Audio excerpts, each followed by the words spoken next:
house were very unique. He had beautiful paintings down the hallway. He liked to show that he had money. The house became kind of famous in his neighborhood. But sanctuaries can be desecrated. What's happening? I'm sorry. There were many doors and many ways in the house. He was to get scared. And dreams derailed. You don't know who these people are. When death comes knocking, no one is safe.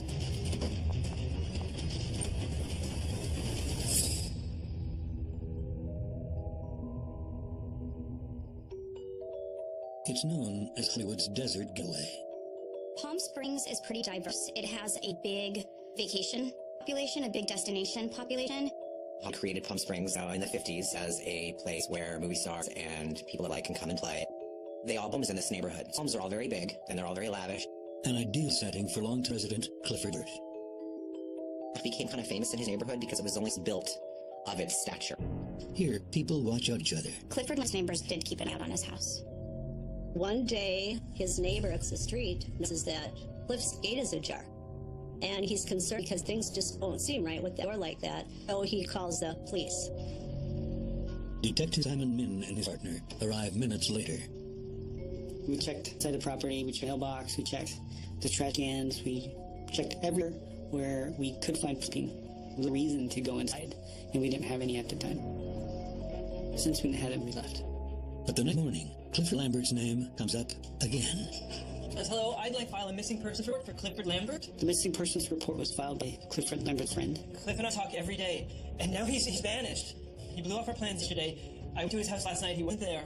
Called my friend and I said, this thing's not right. I said, Cliff is gone. My friend was like, you need to go to the police department and file a missing persons report. And so that's what I... But Cliff's a good man. There's no evidence of any criminal. Police initially did not take that report very seriously because they often get reports of missing people. And within 24 hours, the police will show up. They had no leads and they had nothing to follow up on at that point. But police do ask Cliff's neighbors to get in touch if they notice any suspicious activity. It's not long before they do. On January 7th, 2009, Clifford Lambert's neighbors missed a U-Haul parked in front of the house and two men emptying the contents from Clifford Lambert's house. They called Palms Police Department right away, and that sent detectives, police running to the house. When police did arrive, one man was at the scene. What's going on here? Who are you? Gilbert Clemente, to move some things. Is this your house? He told me Got some ID? that he was responding to an ad on Craigslist asking for assistance to move a house out of the area and provided with a key, $1,000 and a U-Haul. It's doing my job, man. And sure enough, police enter the home. It's clear this is no smash and grab. We entered and we cleared the house, but we were unable to find Clifford. They found most of Cliff Lambert's belongings stacked up in the dining room and the laundry room, readily accessible for exit through the garage. When calls to the cell phone go unanswered, police cut Bustamante's residence. A nearby hotel. The contents of the room tell a different story than Gail does. We found was a wine, shoes, driver's license, birth certificate. Almost every inch of that hotel room contained Clifford Lambert's belongings, his life. That's been enough for police to arrest Miguel Bustamante. He was charged with burglary, possession of stolen property, and the property that belongs to Cliff Lambert. You know where Miss Lambert is? Bustamante refused to talk. We pretty much hit a wall. He wouldn't provide information. They booked him, transported him to jail. They put him into a tank where the other inmates immediately questioned him. What was his paperwork? What was he in for? And one inmate in particular took him under his wing. You know, I know it's mine, you know. Cops don't really know what went on, so I ain't saying. And police have no idea what happened to the owner of the home. Since his years growing up Missouri, Clifford Lambert has taken care of himself. He was an orphan. He had family. Clifford Lambert was adopted. And so, Clifford Lambert had issues with his depression, as most adoptees do. As soon as he finishes college, Cliff leaves small town in the dirt. Moved to New York City, say theater actor. But he said, if I'm not a star by 30, I'm going to get into another line.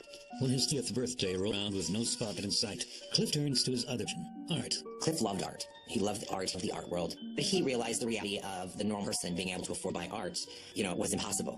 Only rich were able to buy, priceless pieces of it and enjoy it. Cliff resolves to change this. Clifford created a technique that replicated oil paintings so that it didn't look like they were print, but they actually looked like they were real oil paintings. He decided to create a mail order business called Lambert Studio. Beautiful. Before he knew it, he took off. He was off and running. He did it for years and years and years until he retired. As he approaches 60, Cliff decides it's time to enjoy the fruits of his labor, starting with lavish new home. It was classic Palm Springs, a high, well-manicured green shrubbery, 2 automatic gates for the driveway, kind of went the property. He had a garage and then a grand entrance. So you knew you were at Clifford Lambert's house when you pulled in. He had beautiful paintings down the hallway. Liked to show the honey. Yet money can't buy what he craves most. Love. I believe he was looking for companionship. Oh, yeah. It just seemed going right. Eventually, Klein's just that with Trevor Smith. Excuse me. I don't mean to seem too forward, but could I just have you drink me some? About right now. Okay. Why don't you pour? Substantially younger than this. So he's like, he's really like, I want to know more about the person. In months, romance deepens. They were married at the top of some building. Canada was very private ceremony. It was nothing big and sketchy. I'm the last man in the world. Thank you. They were good about their lives together and be happy. For the next decade, the Lamberts' marriage is a dream. They had a great life together. But there is one thing Trevor loves more than Cliff. He was an Alec. Full out.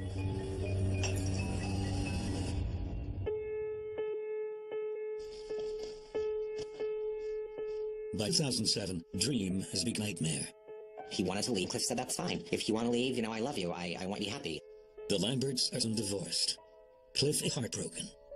And his suffering is only beginning. Cliff called me, he was crying, and Cliff never cried like that. Trevor! He had money, he had a Rolls Royce, and everything, but he was alone.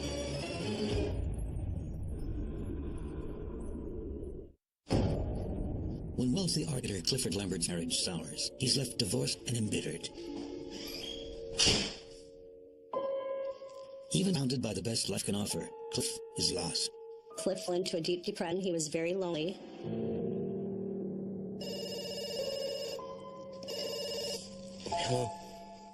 A few months later, another blow.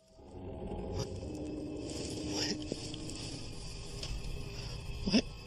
Told me he was crying, and Cliff never cried like that. And I was like, Cliffy, what's wrong? Eddie! It's Trevor! He drowned! The toxicology reports came back and said that there was drugs involved. Cliff was crying because he's still this guy. So it was very sad. So Lambert became very depressed.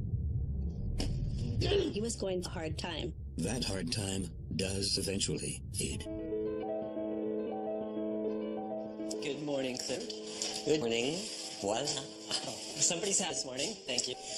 I'm ready. Ready? Ready what? It's time to move on. That's great. Well, let's find you the man this time. Eddie offers to help Cliff engage romance in a new era. Everybody is on one now.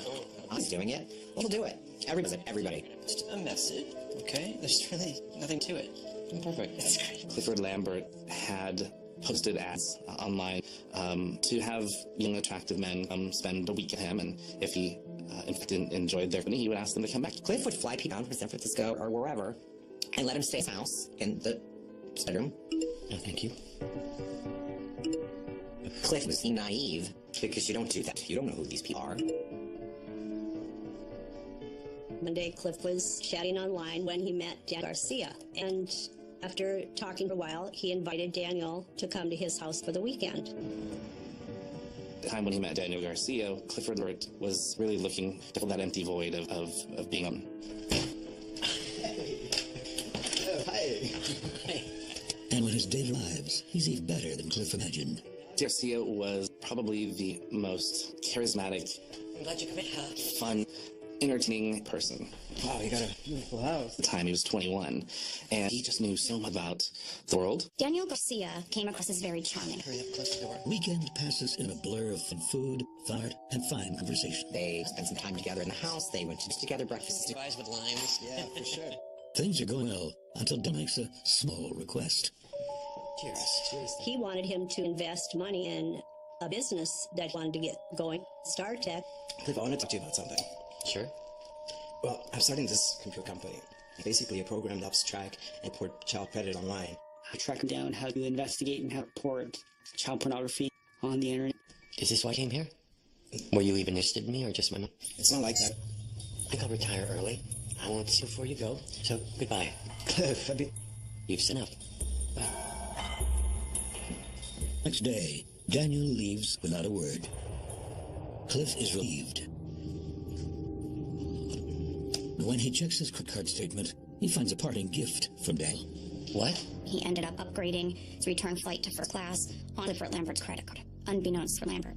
While the upgrade was $16, Cliff's upset in principle. He never seemed overly angry at people. He was always hurt by people. And he just seemed really disappointed. But his disappointment soon forgotten in the face of an even greater betrayal. His home was burglarized. Cliff had a very substantial election. And he's like, all the forgotten. There were shadows around where the picture was. Cliff files a police report, even though he's convinced the theft was an inside job. Before Cliff and I ever left, on the way to the garage, he would beep beep on the alarm, turn it on, and we'd leave. Well, somehow, the alarm was turned off. Because it was supposed to go on when the doors were opened. Except it didn't. And Cliff has an idea of who might be behind it. This is awkward, but can I ask a question? Do you know anything about these break-in? Cliff's question his maid. We were the only one that cleans the house. So, and Cliff goes, Eddie took her keys, put them on her desk, got her and left. He goes, I haven't seen since. His prime suspect may have walked away. Cliff hasn't seen the list of trouble. What's happened? He was starting to get scared. Cliff just became his target. When art dealer to Lambert's home is burned, he files his report, hires his maid, and installs a new security system.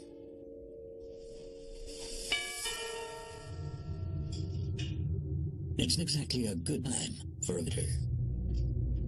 The second time Neil Garcia visited Fred Lambert, he arrived on his door with flowers.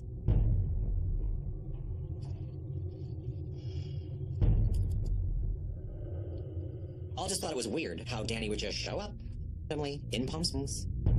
Cliff thinks he's done with Daniel, but Daniel is done with him. Hey, Cliff. Hi, it's Danny. Don't hang up, please. Look, I just want to tell you I'm so sorry about the ticket. Look, how about I get up to you? I can come over tonight and make you a nice dinner, and it'll give me a chance to explain everything to you. What do you say? Fine, but dinner would be incredible. Just me, I don't think you'll be disappointed. You know, I'm sorry about how I brought the company last time. I mean, all my history. So for me, it really wasn't a business. It's really about a personal crusade, you know? Daniel said he had been molested earlier in life by a wealthy San Francisco multi-millionaire. That's how Danny Garcia got into Cliff's life and justified himself. I'm really sorry about what happened to you, Dan. I truly am. But like I said before, I won't be investing, and, well, I just think that it's bad we don't see each other again. Cliff may suspect Daniel is milking him for his money, but the truth is, there isn't much to that. I'm really sorry you feel that way. Costing Cliff almost $10,000 a month to rent a house. Clifford Lambert, although he had $800,000 in his account, he was still in need of more money. Cliff was running out of cash. Not only that, his household soon takes a second. I'm so sorry. Oh, Eddie, I got the alarm on, right? Yeah, you did.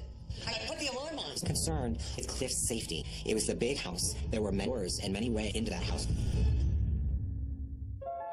With 2 break-ins and a bank account hemorrhaging cash, Cliff is struggling to stay afloat until an unexpected phone call changes fortunes. Hello? Hello, I'm speaking to Clifford Lemon. Yes? My name is Samuel Warren. And I'm calling you in regards to an inheritance. The one's contested. Mm-hmm. Samuel Oren was a lawyer from New York City. Well, it turned maybe in line 2 after all. You don't say. Cliff had been left a large inheritance from a friend years before, but it was contested, leaving Cliff with a... Thank you. Until now. Thank you very much. Samuel Oren claimed that the will was being reopened, and that Clifford Lambert was actually heir to the will. Cliff and the lawyer meet next night. Clifford Lamb. Yes.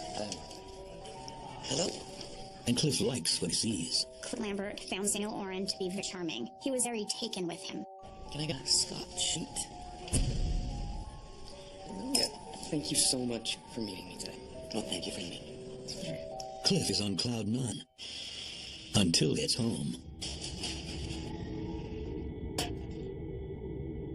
Cliff was starting to get suspicious. He was starting to get scared.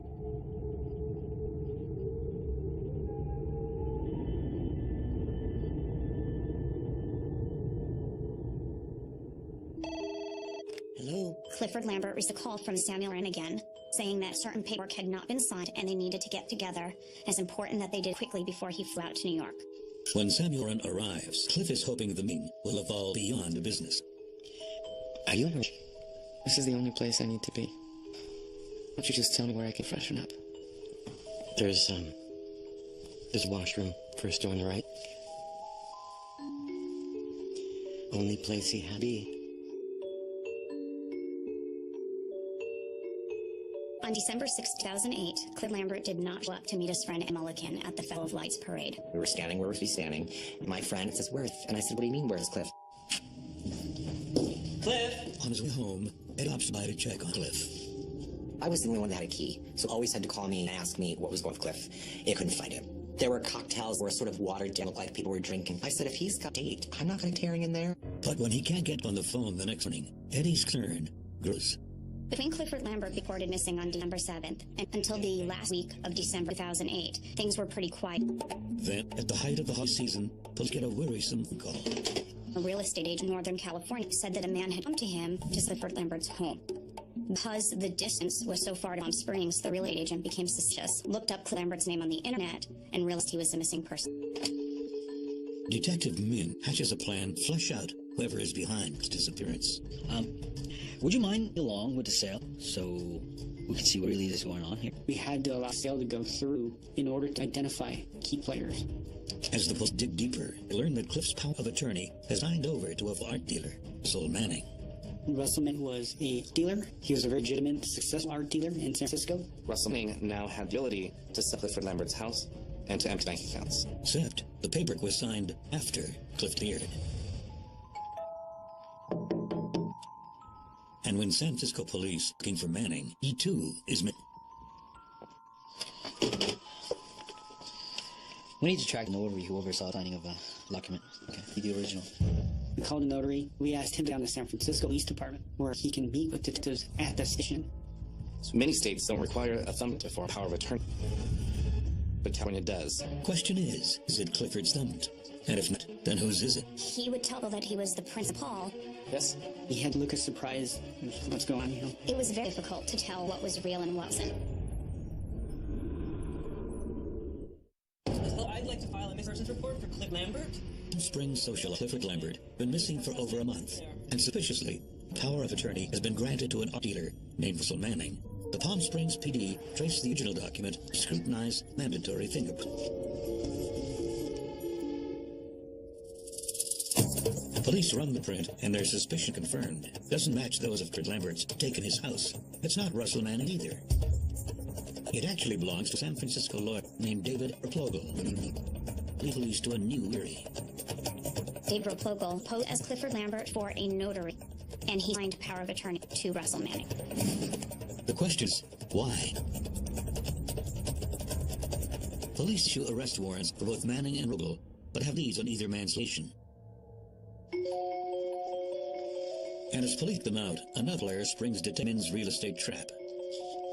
One Kushal Narula, now in possession of the deed to Cliff's house, signed over to him by Russell Manning. I Googled him, and his name's all over. While Nepal native Kushal Narula is unknown to Palm Springs police, he's got a long history as a con man in California. Kushal Narula was a storyteller. He would tell people that he was the Prince of Nepal and that his family had been exiled from Nepal. And with the story, Neil blazed a path of guns for years. As Detective Min reads Narula's records, he sees the court dates for March. So we knew where he was going to be at a certain time, date and time. Kushal Narula, yes. You're under arrest. With no permanent address to his name, police arrest Kushal Narula at courthouse. Yeah, can you at least explain to me why I'm being arrested? He had this look of surprise. What's going on? You know, I'm here, my court case. What are you doing to me? And he's not alone. Kushal Narula accompanied to court by David Replogle. Man who forged Cliff's signature on Cliff power of attorney. Police went to arrest Kushal Narula and ended up being able to arrest both Kushal Narula and David Replogle. But even with two men in custody, Cliff's whereabouts remain unknown. Were you involved in the disappearance of Mr. Lamb? Who? Lambert. Clifford. Kushal Narula did not admit being involved in any pertaining to Cliff Lambert. You have any idea who could have been involved? I mean, I don't. You know, the only person who I always felt was a little off was a guy named Daniel Garcia. On March 9th, 2009, police received a tip of a certain condo Daniel Garcia could locate it. They responded to the condo, and they found her. When Garcia speaks to police a week later, he puts his finger back at his accuser, Narula. Back when we were friends, he blamed me for everything, so I'm not surprised. With both Narula and Garcia accusing each other, police aren't sure who to believe. It was very difficult to tell what was real and what wasn't, what was the truth, what wasn't, who was telling the truth and who wasn't. Luckily for the cops, someone forward who is going to tell the truth. Miguel Busante's son. Don't you worry they're gonna find that dude? Nah, he's taken care of. What if he comes back? What? You've been resurrection? So he called the police and he told them that he had information on Clifford Lambert. Well, I do something for you. You do something for me. I need names. I got names. The information provided to us by a cellmate was very accurate. They carried names of players of this scheme that nobody else could own. It was a very big surprise to us. While confiding in the other inmate, Miguel Bustamante did end up telling him that Clifford Lambert had been killed. We knew that his body was going to be recovered as opposed to actually finding a person. But the words of a jailhouse snitch be taken at face value. Investigators look to corroborate his claim, starting with a phone. When Garcia was arrested, he was found with an iPhone. We conducted a forensic download on this iPhone. We found several thousand text messages. It was evident in these text messages that Daniel Garcia and Kishal Narula were keeping in close, intimate contact the 1st of December, 2008. The story behind Cliff's fate was years making. It begins with a lawsuit against a wealthy businessman. When Daniel Garcia filed a molestation case, he'd been working with a lawyer named David Revel, and it made national news. This resulted in a $0.5 million settlement for Garcia and caught the attention of a seasoned con man. Don Narula, probably smelling con all around this, sought out Daniel Garcia. But instead of cunning him, Kishal becomes Daniel's part in scams and in bedroom. Daniel Garcia and Kishal Narula sort of had this dysfunctional codependency to each other. One day they would hate each other, the next day they were arm in arm. After a fight with Narula, Daniel Garcia sets his sights on Clifford Lambert. It's really interesting. There's just one problem. Cliff refuses to give Daniel money. Is this why you came? Daniel Garcia has spoken about starting many different businesses. I have never found any of them to be reliable, true, or credible. When his plan fires, Daniel Garcia turned the man he calls his Dark Prince help. Daniel Garcia provided Don Narula with Clifford Lambert's address, with Cliff Lambert's social security number. Daniel Garcia even provides Cliff's alarm code. As long as you got the line. Cliff has no family. And neighbors, you barely even talk. If you went missing a little bit, I swear nobody would even know it. I'm telling you, you could take anything with you. You'd get him to sign all of his accounts to it. Everything. The men decide to kidnap Cliff. It's perfect. Called it Operation Craigslist. The initials of Craigslist are CL. Clifford Lambert's initials are CL. Just tell them when. Then they bring some muscle. He ran. The story was that Clifford Lambert had raped Kushal and given him HIV, and they needed to plot the revenge. Positive. Positive? HIV positive. Kishal Narula went to his friend, bartender, Miguel Bustamante, and he brought him into the plan. This guy has to pay for it then. El Bustamante offers to take care of kidnapping Cliff $30,000. Take care of this. Miguel Bustamante had a roommate, Craig McCarthy, and he asked him if he would go along, and Craig's like, no, sure. I'll see you tonight. The plan mainly hinges on Dad getting back into Cliff's good graces. We're in. Well, I just think it's best that we don't see her again. But when that doesn't pan out, Cadal moves in. Well, would it be possible for us to meet and discuss further details? Clifford Lambert got a call from attorney out of New York, Samuel Orn, which in fact Kishal Narula. All right. Okay, so as soon as I walk into the restaurant with him, make sure we're settled in, and then you text boys to let them know that they came to the house. We should be fine. Would you excuse for a second? The next night, the men put the plan into action. But Cliff is a tougher mark than they first imagined. The plan takes a much darker turn. Kushal basically said, no, you don't have a choice. You're going to do this tomorrow. They were living script from a spy novel. When the plan to kidnap Clifford Lambert looks like more trouble than it's worth, Mastermans Daniel Garcia and Kishal Narula decide murder is the solution. Once things are in motion, Daniel Garcia leaves town. His idea was, if I'm not there, I can't be implicated.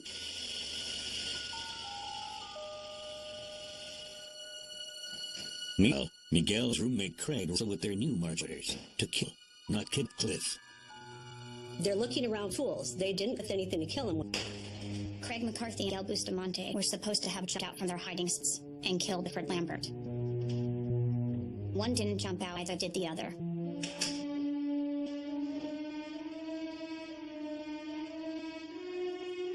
What happened, man? It's not my fault, all right? It's Craig's fault. He out. What's wrong with you, man?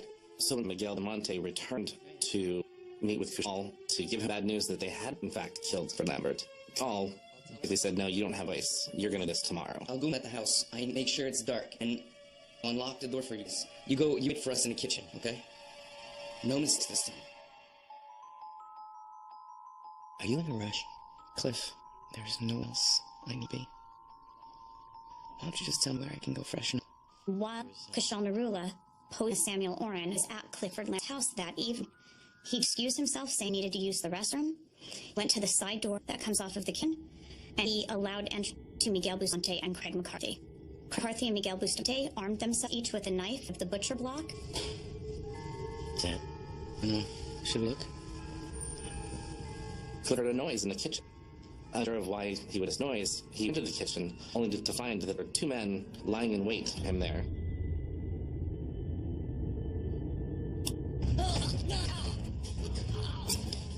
Lambert lay on the ground, gurgling on his own blood, as Bustamante stabbed him repeatedly, in the back and in the back of his neck.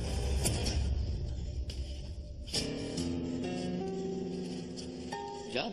Make sure to take his wallet ring. They put Clifford Lambert's body in bedding that they had taken from other bedrooms, and they put him in the trunk of his Mercedes.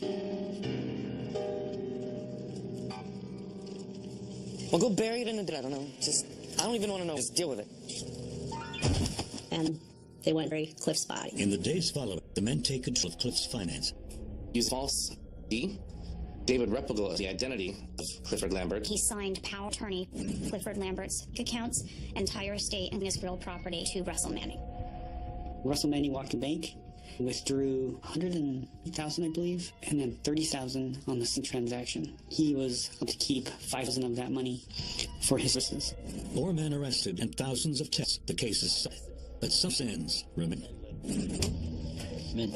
After searching for Russell Manning with no success, Detective Min learned that he's been imposed by his business partners.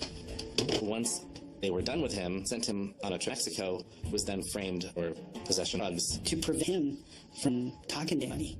With 5 men in custody, there's just one plate large. The conspirator to find is Craig McCarthy, Miguel's head. Craig McCarthy was only one of the murderers who expressed regret what he had done. His was clearly taken, and he was the one who only turned state's evidence. Craig has a map to tell us where he thinks the body is. The desert is vat with few hosts.